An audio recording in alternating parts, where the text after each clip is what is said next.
Alright, now we're going to begin the next step. Step 4 is graph the inequalities. So let's take a look at each one of these. Alright, so looking first at x greater than or equal to 0. That's going to cross the x-axis at 0. So that basically is the y-axis. So that is this line right here. And with this being greater than or equal to 0, that means we are shading to the right.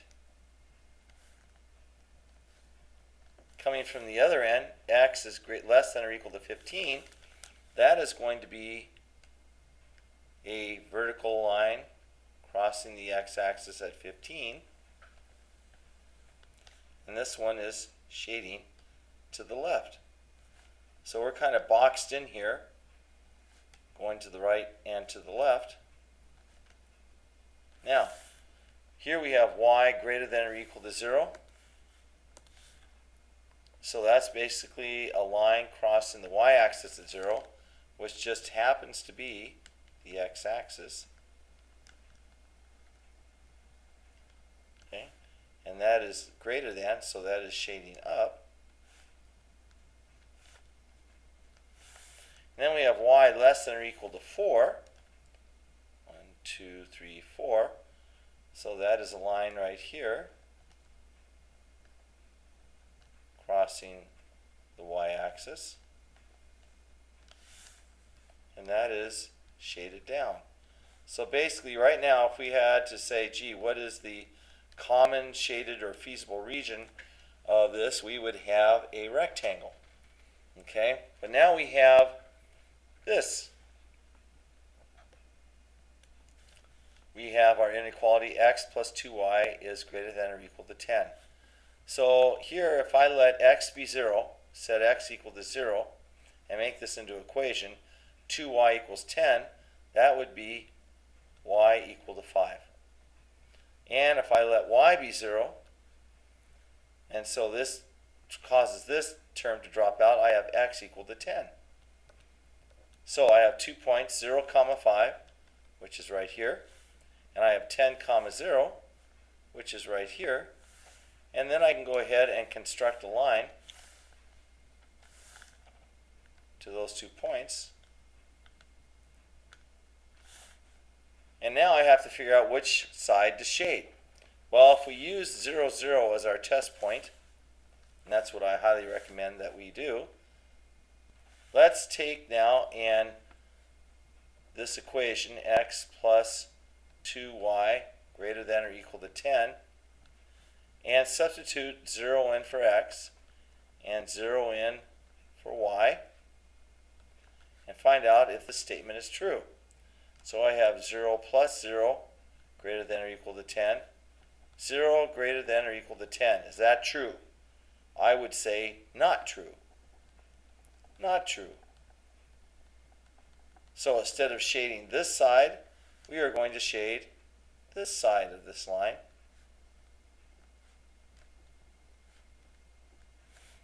And so my feasible region, or what I call the common shaded region, is basically going to be this trapezoid right here.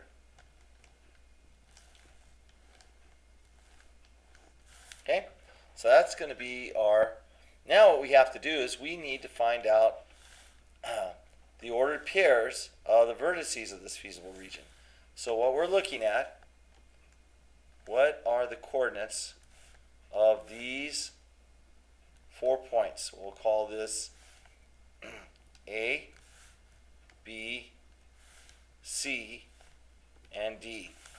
So that's what we're going to look for next. Okay, what are the coordinates of those? Well, A is pretty simple. That is 10, 0.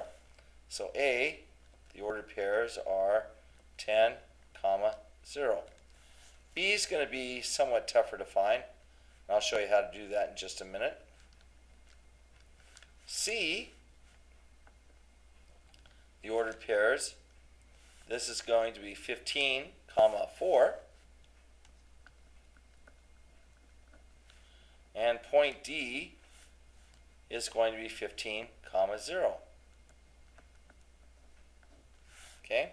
So the only one we're really having issues with is what is point B. Okay? So if we look here, these two lines intersect at one point. What are the equations for these two lines? Well, the line going straight across here is y equal to 4. Equal to 4. That's this line right here. This line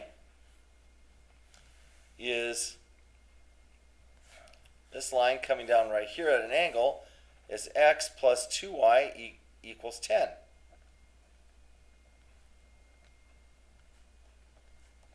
Equals 10. Now, I can use one of my methods that I learned earlier, substitution. So basically what I'm going to do is get one variable in an equation, and I can solve for that variable. So let's substitute 4 in for y. So now here I have x plus 2 times 4 equals 10. X plus 8 equals 10.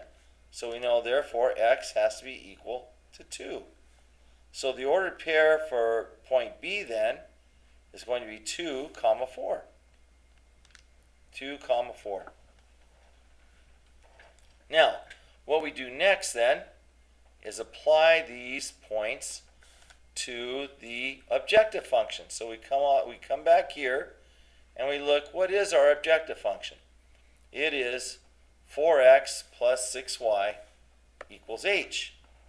So we're going to take this function now. We're going to bring that down here.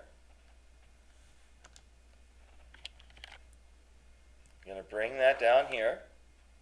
And we're going to apply these 4 pairs of coordinates to that objective function to get a minimum. All right, so let's start off with A. A has ordered pair of 10, 0. So we would go 4 times 10 plus 6 times 0, and we would get 40. Applying point B, here I get, which is 2, 4, so I would get 4 times 2 plus 6 times 4. Let's see, and that becomes 8 plus 24, which gives us 32. I have point C, which is 15, 4. 15, 4. So I would go 4 times 15 plus 6 times 4. This is going to give me 60 plus 24, which gives me 84. And then I have point D. Point D was 15, 0. So this is going to be 4 times 15 plus 6 times 0, which gives me just 60. So looking at these combinations, the one that gives us the least amount of hours is going to be 32. So we would say then that we should construct let's see, what does the x represent again? Let's go back up here. X represents the number of journey backpacks, and y is the number of trek.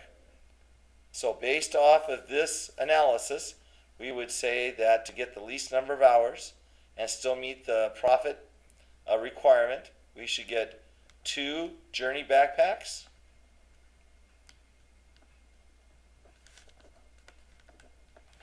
and we should get 4 trek backpacks.